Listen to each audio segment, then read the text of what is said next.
वाल्मिक कराड आणि विष्णू चाटे हे दोघंही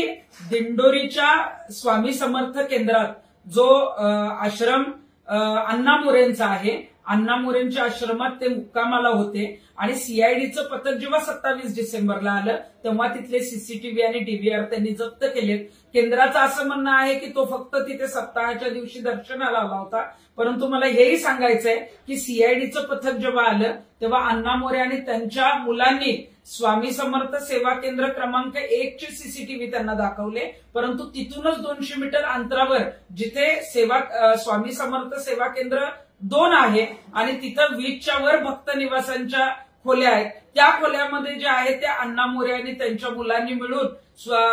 जे आहे ते वाल्मिक कराड आणि विष्णू चाटे या दोघांनाही लपवलं होतं। ते दोघंही तिथं वास्तव्याला होते। त्यामुळे माझी पोलीस प्रशासन, सीआयडी आणि एसआयटी या सगळ्यांनाच विनंती आहे की स्वामी समर्थ केंद्र 2 मधले जे काही सीसीटीव्ही आणि डीव्हीआर आहेत ते ताबडतोब जे आहेत ते आपण ताब्यात घ्यावे, तरच तो वास्तव्याला होता की नाही हे आपल्याला समजेल। कारण याच्यामध्ये अण्णा मोरे आणि त्यांची जी काही 3 मुलं आहेत ते हे पुरावे नष्ट करू शकतात आणि या संदर्भामध्ये आज पोलीस महासंचालक यांना सुद्धा मी तक्रार करणार आहे। त्यामुळे ताबडतोब वाल्मिक कराड आणि विष्णू चाटे यांचा जो काही तपास चाललेला आहे त्याच्यामध्ये ते 2 दिवस या आश्रमात जे मुक्कामाला होते ते जर खऱ्या अर्थानं तुम्हाला शोधायचं असेल तर स्वामी समर्थ सेवा केंद्र 2 इथली जे आहे ते सीसीटीव्ही आणि डीव्हीआर जे आहेत ते जप्त करण्यात यावे आणि अण्णा मोरे आणि त्यांची 3 मुले यांची कसून चौकशी करा आणि या चौकशीमध्ये जे काही आढळेल त्यानुसार त्यांना या गुन्ह्यामध्ये सहआरोपी केलं पाहिजे।